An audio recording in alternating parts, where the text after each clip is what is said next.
Have you heard about Anchor? Well, it's one of the easiest ways to create a podcast. Not only is it 100% free, but it has a variety of creation tools that allow you to record and edit your podcast right from your phone or a computer.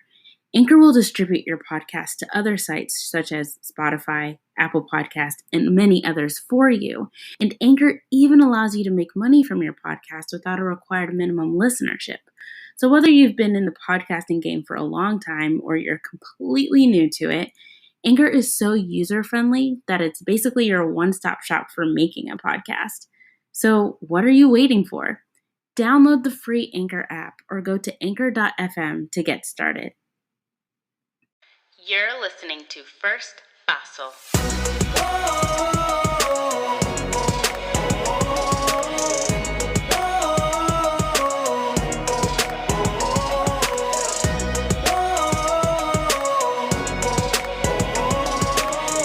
Because sometimes you simply need someone to help you take that first fossil. Hello and welcome to First Fossil, a show where we learn together how to take that first fossil toward becoming the best versions of ourselves. My name is Candace Olushala, and I just had a birthday on 22722. Yes, palindromes. I'm here for all the numbers. And I'm trying to figure out at what age am I supposed to turn old? Because for real, like I'm being dead serious. Every year, I feel like I've turned 16 again. I feel 16. I look 16. Shout out to Team Black Don't Crack. Team Yes, I'm old enough to sit at the bar. And Team No, I Don't Drink. Hallelujah. Thank you, Jesus. And birthdays, they just don't quite seem real to me because I've been turning the same age for like half of my life now. Like for real half. But it is a blessing at the same time. It's also a curse. Now, what did I actually do on my birthday? Well, let me start with what I wanted to do on my birthday because I had to solicit the people on Instagram. I was like, "Y'all, I don't know what to do. I really don't know what to do. My introverted side has a lot to say about this situation, and I feel like I'm neglecting my inner introvert. So this ambivert needs help. So what I wanted to do, the introvert, probably the truest version of myself, really. The introvert in me wanted to sleep in. She wanted to stay in her PJs. She wanted to hide from the world. That was my INFJ life. That was the inner desire. However, nevertheless, I have been trying to lean, lean with it, rock with it, you know what I'm saying? Lean into exercising my extroverted side more since I literally do work at home all day, every day. And I see people very seldomly. I've also been in school for 50, 11, somebody who body will body 10 years while simultaneously doing the absolute most. So I I did go out. That was a decision. It was a choice. Now, did I uh, really want to do that? No. The introvert in me was a little upset. It had a lot to say about that decision, but you know, being in school for a long time, not going out, not doing nothing crazy. That was the inner nerd in me. Now I digress on that, but I couldn't let the inner nerd take over. So I said, Candace, we going out. So I I grabbed two of my black female friends, and I say that now y'all know I'm in the United States and we be having racial issues over here. It is Black History Month. I was born in Black History Month in the chocolatiest city in the nation, Hershey, Pennsylvania.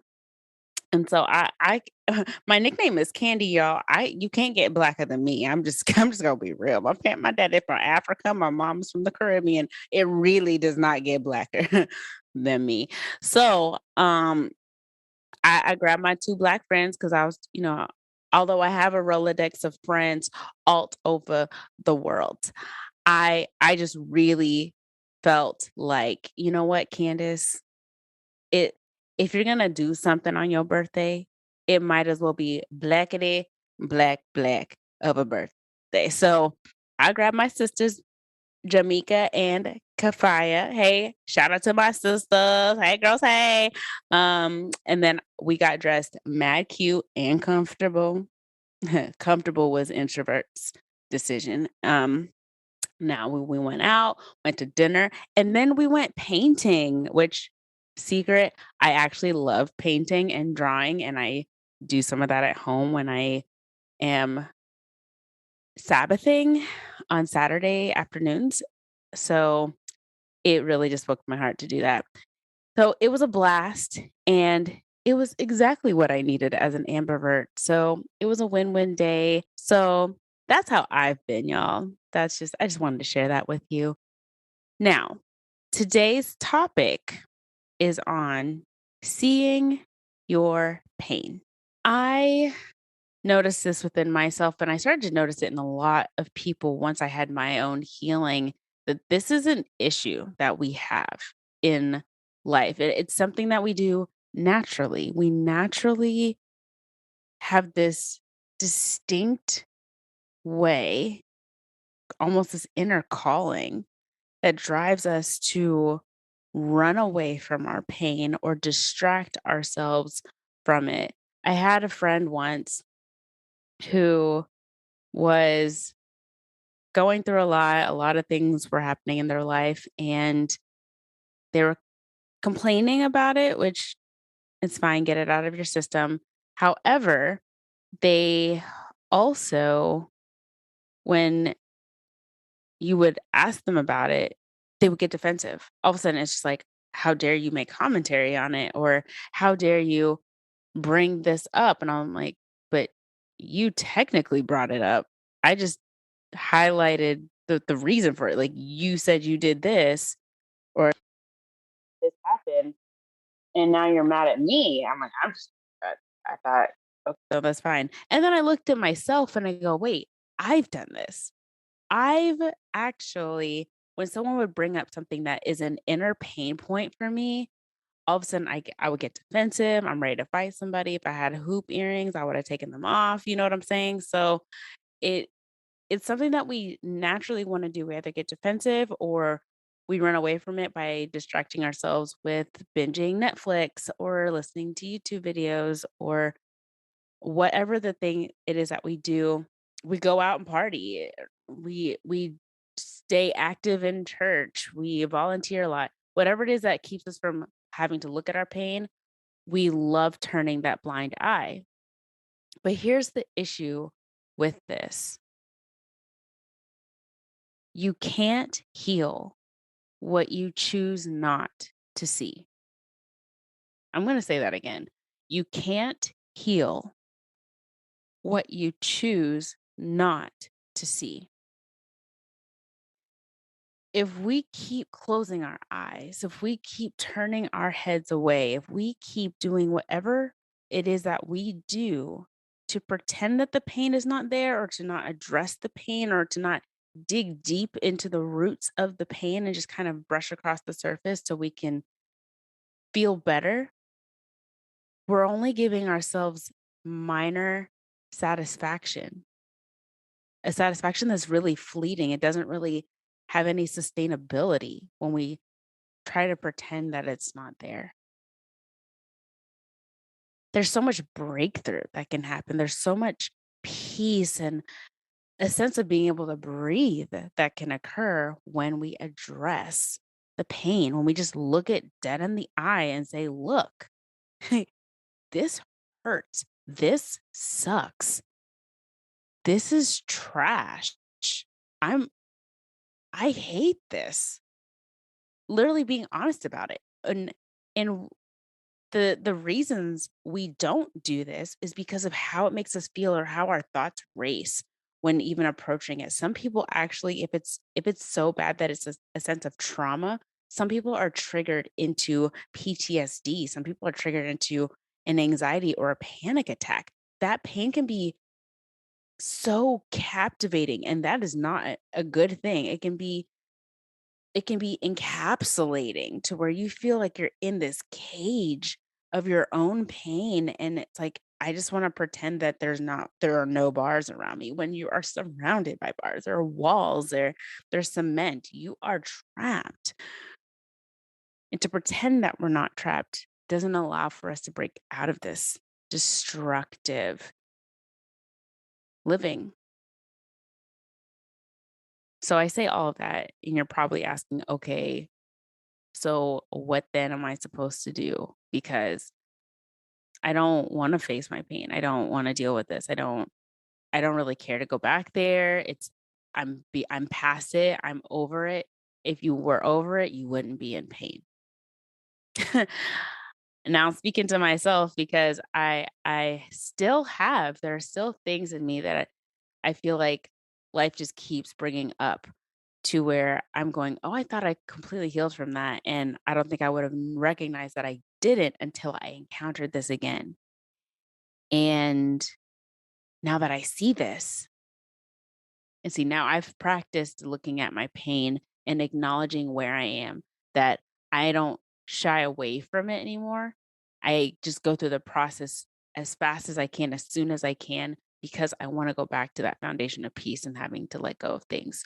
So I want to share with you 4 ways to see your pain. Number one, acknowledge that you have it. It is totally fine to say, I'm hurting right now. Like, this sucks. I don't like it. I'm still irritated at what my father said about me when I was 7 years old. I'm still angry that those kids treated me like that. I'm so mad that that person violated me. I don't like how people spoke to me when I shared that idea. Whatever that pain point is, and most of us, if there's pain, it's not just from one source. There's a series of things that cause pain. And sometimes it's us doing it to ourselves, but acknowledging the fact that you have pain is probably the easiest step that we do, unless we're in denial and we say, no, I'm good, I'm good, I'm straight, I'm straight, I'm straight. Knowing that we're not, knowing that we're not good, we're not straight, we're not fine, we're not okay. But the first step is acknowledging it. Actually look at it and say, yeah, I'm hurting.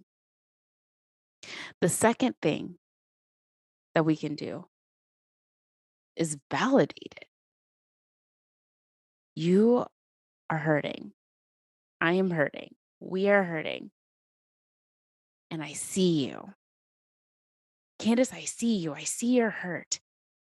And I want to sit with you in that, sitting with myself in my pain to validate me being a friend to me, you being a friend to you, saying, I want to sit with you in this space. If you don't have a friend, be your own friend and validate the pain that you've been experiencing. But number three is my favorite step: interrogate it. That's what I said. I said what I said, and I totally, wholeheartedly meant it. Interrogate your pain. This is where your Mr. T needs to come out and say, where, first of all, or as Mama Mai says, if any of you guys watch Jeannie Mai from the Real, her mama always says, first of all, love her. Um, so where did it come from? Where?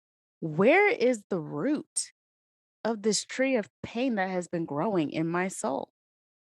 I see the leaves, I see the trunk, I see the branches and everything in between. But where on earth is that root? Why is it there?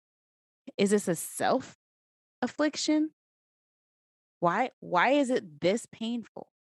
Why have I been running from it or ignoring it? What are the sentiments or the thoughts that come from my even looking in this direction, and why? What is this? Be honest. You can't heal from a place that you're not standing in. You can only heal from where you actually are. Thank you, Pastor Mike Todd. He brought that up in his sermon the other day. You can only heal from where you actually are. So be honest with where you actually are.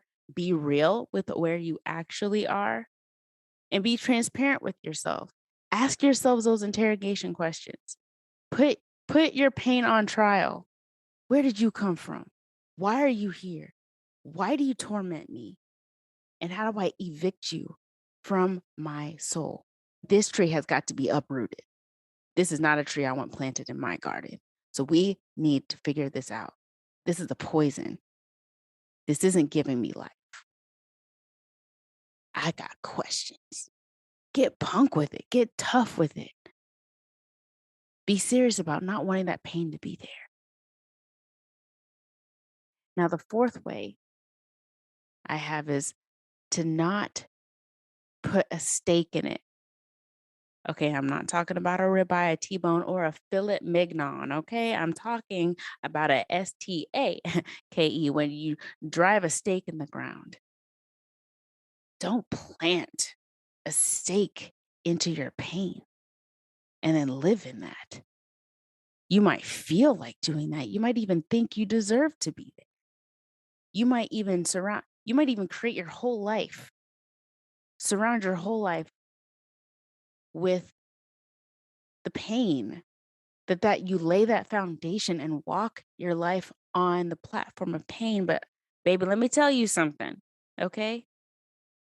That platform is not going to take you into your destiny. In fact, it's going to draw you further from it. And you out here looking for purpose? You can't look for purpose like that. Purpose is found in your healing, my dear. Purpose is found in your love for who you really are on the other side of your perceived self. And you see yourself as pain, but I see you as beauty. I see you as loved. I see you as whole. But you have to go on that journey. You have to choose. You have to choose to acknowledge your pain, validate your pain, interrogate your pain, and don't let yourself drive a stake into that pain. You deserve more than this. You deserve more than this. Why? Why go through this process? Why be this honest with yourself? Why force yourself, turn yourself towards the pain and look it dead in the eye? Why do we do this? It's because seeing your pain is for your healing, and your healing is for someone else's healing. Sweetie, healing is not for you. My brother, my sister, my friend, wherever you are in the world, I need you to hear these words. Your pain is taking you away from your purpose. It's where your healing is. That purpose is ignited and it's revealed. And people need you to be in purpose. This world needs you to be in purpose. So, with that being said, I want you to take the time right now, wherever you are, unless you're driving, please don't do this. Pull over, wait till you get to your destination. But if you are in a safe environment to do this, I want you to take this time to close your eyes for just a moment. And you can either do one of two things. You can either do box breathing by yourself while I read these words over you, or you can breathe in with me now, hold, and breathe out, and then repeat after me.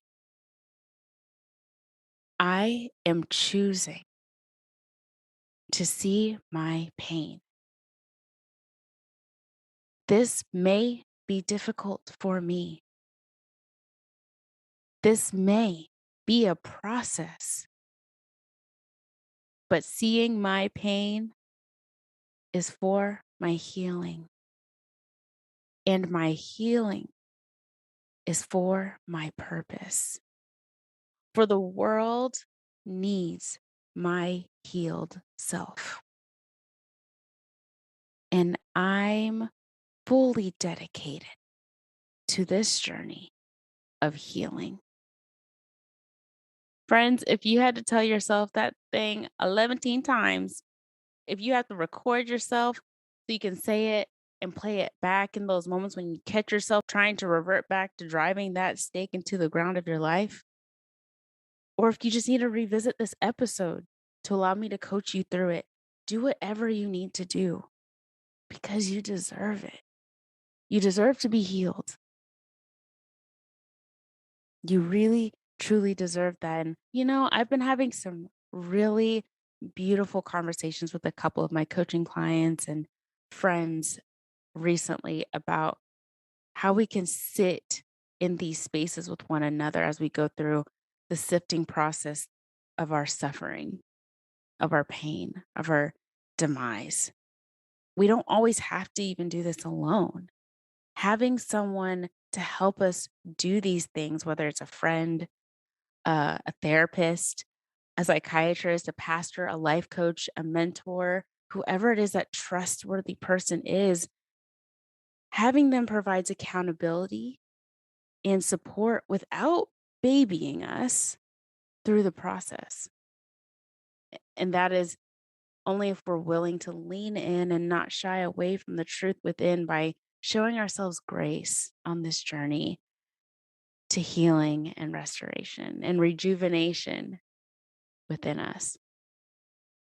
So, just as I told you in episode 1, let's breathe.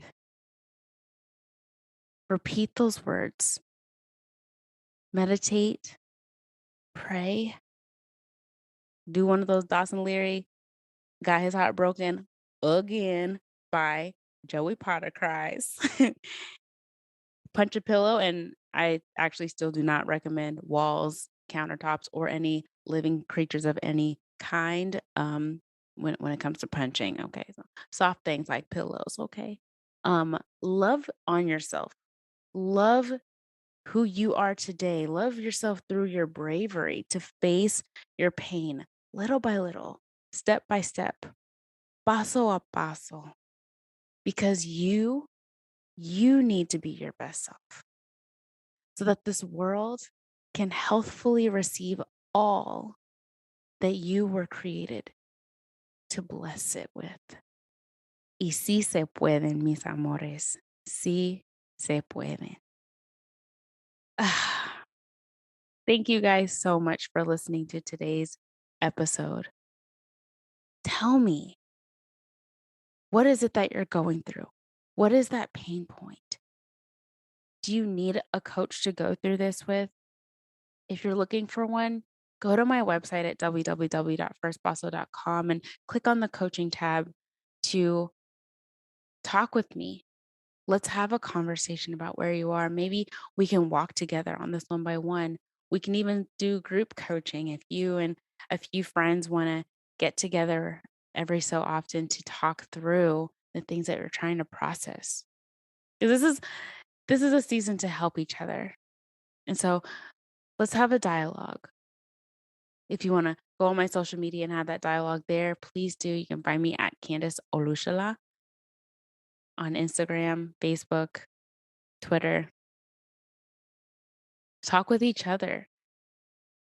Find your closest friends, your loved ones, whatever you need to do.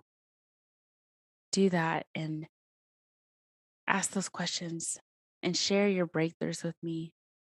Share the moments where you're trying to figure it out and you haven't figured out the right question to find that root. But let's do this together because sometimes we simply need someone to help us take that first paso. That's why we're here. Thank you guys for your support.